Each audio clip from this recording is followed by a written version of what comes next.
At ay na mga idol, magandang umaga mga idolo. Daily grind tayo. Tuesday na ngayon mga idol. Tuesday na January 14. Yan mga idolo. Ride safe pala sa mga tropa natin na bumabakbak. Ride safe para sa mga motorista, bumabiyahe para kumita. Yeah, let's go. Tayo naman, pasok tayo.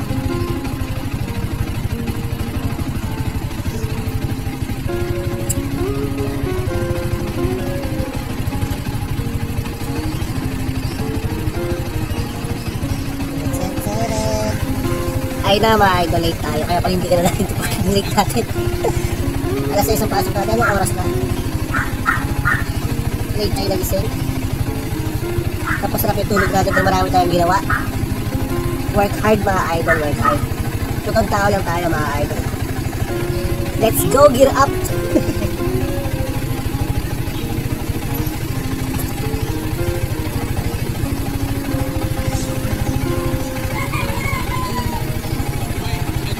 Hindi tayo pogi mga idolo. At lalong-lalong hindi tayo patakumpintensya sa mga pogi ka sa paligid. Ulit ikaw, ako nga pala si KCY TV Mototrip. Malakas mag-trip sa kalsada mga idol. Let's go, pasok tayo sa mga ano, daily grind. Ride safe pa sa lahat. Let's go, let's go.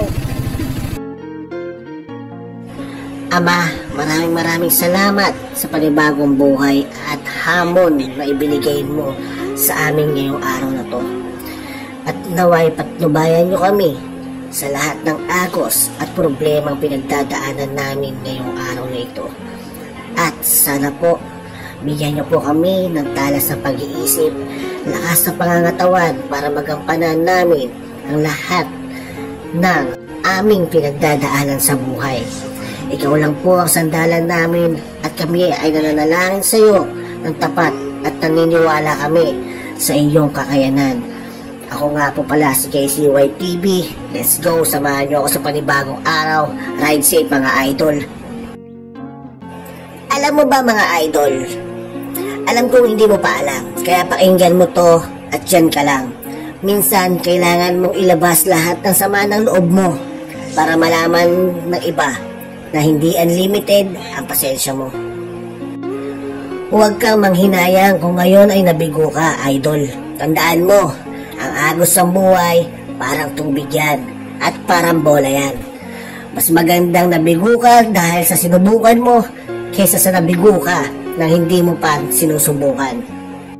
Alam mo ba kung ano ang kagandahan pag humihiling ka sa langit na lumikha ng langit at lupa? Alam mo ba kung ano yon? Ito yon, idol. Madami man akong hiniling kay God na di niya naibigay. Mas madami naman siyang binigay na hindi ko hiniling. At alam mo yan, idol. At alam kong alam mo yan. Ganyang kabait ang lumikha ng langit at lupa. Tandaan natin sa araw-araw na biyaya na buhay ka at lumalaban at wala kang sakit. Always ka magpapasalamat sa konti at maliit na biyayang binibigay. Magpasalamat ka sa Kanya dahil sa mga konting yun, nagkakaroon tayo ng panibagong lakas at buhay na para lumaban. Pero idolo, ito ang always mong tatandaan. Ang oras ay isang mahalagang elemento sa mundo. Bumibilis kapag masaya ka at bumabagal naman kapag wala na. Huwag mong hayaan na sumabay ka lang sa agos ng dagat. Minsan, dapat ikaw mismo ang kokontrol ng diretsyon nito. Totoo yan at real talk yan mga idolo. Yan ang tinatawag ng agos ng buhay. Alam mo ba idolo, darating ang oras na sa buhay natin na tayo ay mapapagod. Totoo yan idol dahil hindi tayo robot. Tao tayo nilikha na may puso't damdamin at napapagod. Kung dumating man yung oras na yon, matuto ka magpahinga idol. At hindi ak sumuko. Yan ang tandaan mo. This is KCY TV Mototrip. Peace out, idol.